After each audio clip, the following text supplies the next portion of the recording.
the obvious other news is around the Nationals and their decision when it comes to net zero. As you know, our mate Matt Canavan, who has been saying it for years, has been refining his argument for months, was able to lead the charge to convince the remainder of the National Party, that's it, we're out. Now, very importantly, and I mentioned this in some detail last night, but I get it, Sunday night, cricket, other things may well mean that you weren't in the front row, and that's okay. You need a note, but still. The National Party is not saying climate change does not exist and we don't need to do anything about it. So anyone who thinks that that's what has happened and that is where the end of the rainbow is going to be for the coalition, pay attention to what the Nationals are saying. They don't believe in the hard and fast rules of net zero by 2050. They don't believe in the hard and fast rules about 2035, but they also don't believe in doing bugger all. We're not walking away from reducing emissions. We continue to believe that we need to reduce emissions, but we've got to do it in a better, fairer, cheaper way for all Australians. And what we are going to say is that we believe that we can peg ourselves to the rest of the world. We're not going to be a laggard, but we're not going to streak ahead. Now, things being the way that they are, is that if the coalition breaks, and it will break if the Liberal Party does not adopt the similar, if not exact, position as the National Party, is that the National Party will be running against the Liberal Party, potentially, in every seat in the country. And while, yes, they'll end up preferencing each other, meaning essentially the vote will still coalesce, they'll still be running against each other. They'll still be campaigning against each other. It'll be sort of an internal fight amongst themselves to fight for who is on top in the opposition, while, of course, the government, that being Labor, will be able to dance off scot-free. But that may be what many people want. Hence why the pressure is now on the Libs and on Susan Ley particularly to join the Nationals and still believe in climate change, still believe in doing something, but walk away from the slogan that is net zero. The party's decision to ditch its commitment to the policy has put renewed pressure on Liberal leader Susan Ley. Really does put incredible pressure on the leader of the opposition. This move by the National Party has raised plenty of questions on how the Liberal Party will now respond. Now again, Matt Canavan on the show, always joins us on a Monday. I'm so pleased that he is here. He'll be cock-a-hoop, either on the Nationals, going their own way, but certainly now that there is a clear decision that they will be nowhere near net zero. What does he think also about how they implement what the leader had to say today about recognising that there is a problem and doing something about it, but not doing something at the speed the Labor Party currently is? That's worth talking about. I've also heard a couple of people, and this, I'll be honest, was more something I heard on the radio than something I've heard on television, but I've constantly heard about this thing that net zero is a vote loser.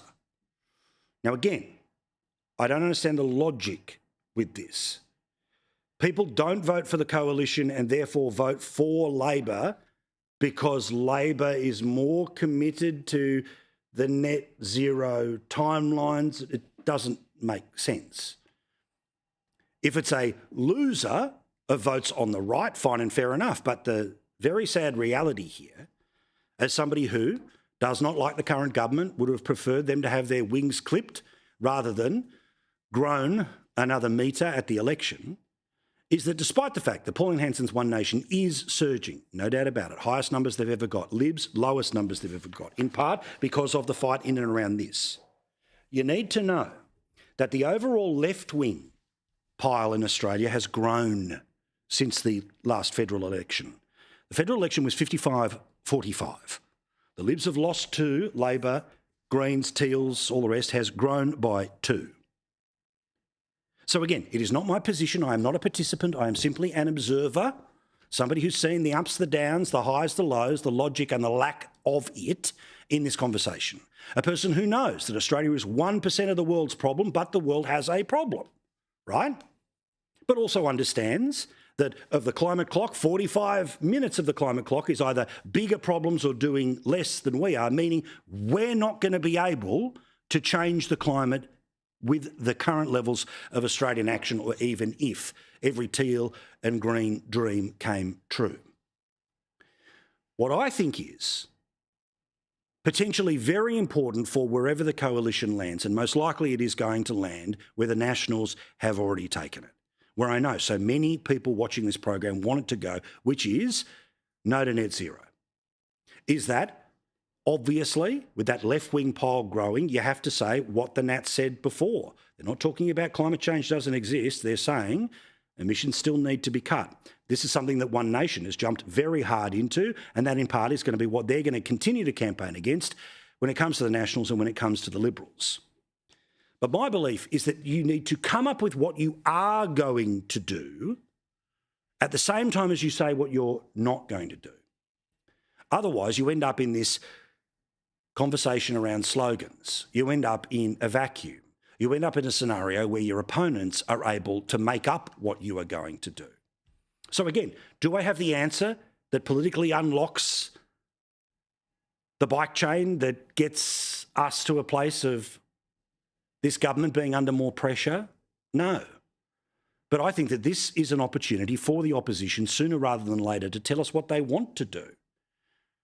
Because very obviously a majority of Australians believe there is a problem and it needs to be dealt with. So what's your solution? Maybe they could say we're going to plant 1 billion trees. Some environmental experts have said that's the answer because, look, we can't solve the world, but we can suck a lot of the crap out of the sky and maybe that takes us closer to net zero. Maybe the opposition could win some of the seats that are affected by floods, fires and bushfires, regardless of whether they're the biggest or worst ever or all the rest, because the reality is insurance costs more than it ever has in Australia, in part because of the payouts that come as a result of things like fire and flood. I'm not talking about climate change. I'm talking about a different way of dealing with a problem that could unlock some people thinking about voting National or Liberal. What about coming up with some sort of a standing paid or volunteer army that means our response to natural disasters is even more professional? The idea that the wonderful people of the SES take as much time off from their jobs, surely some people should be paid to be part of a standing service to deal with this stuff, because it means that we get it, that Australia as 1% of the world's problem will be affected by the lack of action of India, Russia, currently the United States, the third world, and the pollution that comes from China. So this could be a way of saying, so how are you going to deal with climate change? Well, this is how we're going to deal with climate change. Maybe it's a scenario where part of our foreign aid that is given to Pacific Island nations or third world countries, that part of it again is about money and help, and probably more so help than money, to plant as many trees as possible, again, to suck stuff out of the sky. Because you have to be in a position where, whether we like it or not, in 2025, when somebody says, so what are you going to do about climate change, what's your answer? Because every piece of electoral evidence that I have seen of every poll of every company says that we are way past the concept of does it exist or not. And future voters have greater intensity, and that by I mean younger voters, have deeper intensity about are you going to do something about climate change? And unless you have some of the options of how you are going to engage with this issue, well, then the Labor Party is just going to turn around and say, well, they don't believe in net zero, which means they don't believe in climate change.